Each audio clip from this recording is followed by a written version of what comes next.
Ô Seigneur, envoie ton esprit et tu renouvelleras la face de la terre.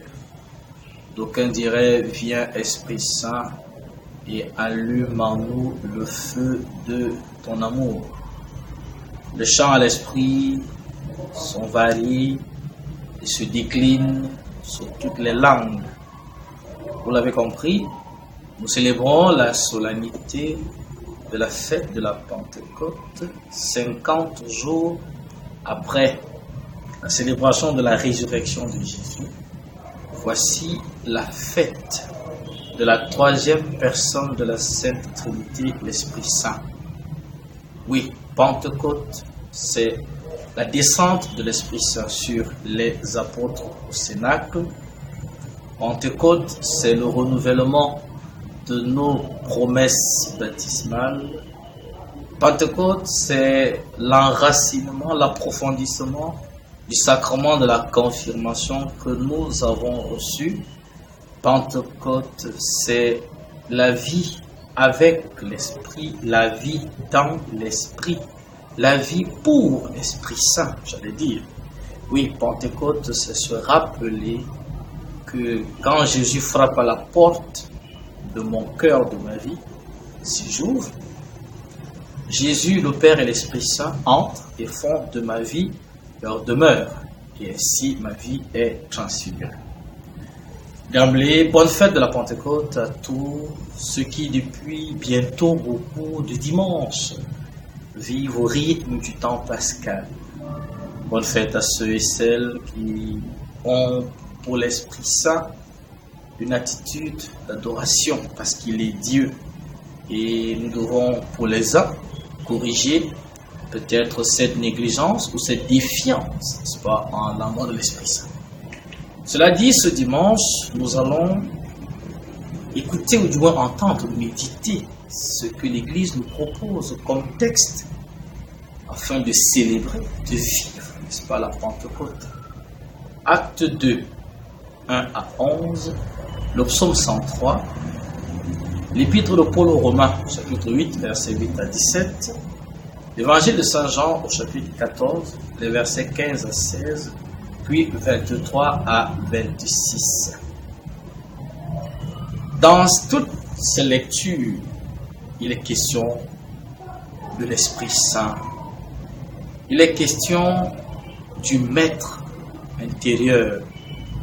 J'ai oublié de dire que la fête de la Pentecôte, c'est aussi la fête de tous ceux qui aiment le silence, car l'Esprit Saint agit généralement en silence, même si de temps en temps, il s'offre le plaisir de quelques actions éclatantes, comme c'est le cas dans la première lecture. On devrait pouvoir se demander, qu'est-ce que moi, qui suis confirmé, qu'est-ce que j'ai fait de sacrement que j'ai reçu mieux, quelle est la qualité de ma relation avec l'Esprit Saint? Oui, frère, oui, ma sœur, mon ami, chercheur, chercheuse de Dieu, c'est à cette préoccupation, cette question, que je voudrais que nous nous attardions. Quelle est la nature de ma relation avec l'Esprit Saint? Je rappelle qu'il est la troisième personne de la Sainte Trinité.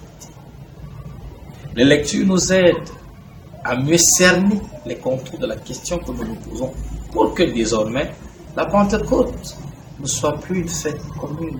Quand je dis commune, j'ai envie de dire banale pour certains.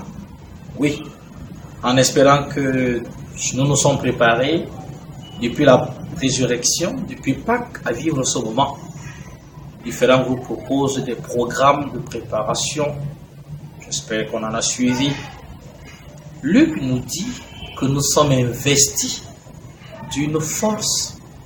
Car Jésus dit justement à ses apôtres, je vous enverrai un autre défenseur. Très bel indice.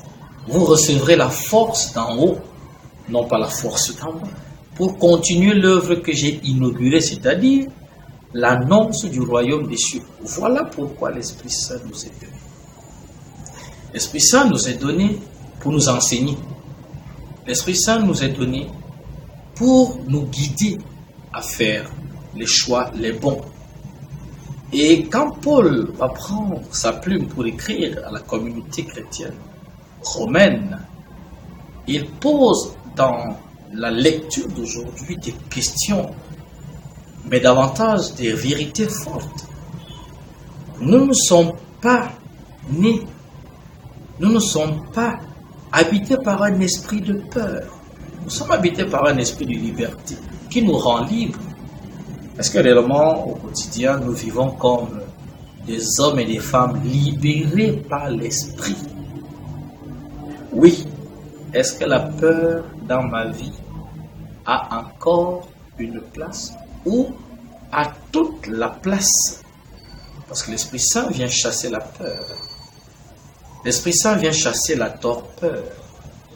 L'Esprit Saint vient chasser la tristesse.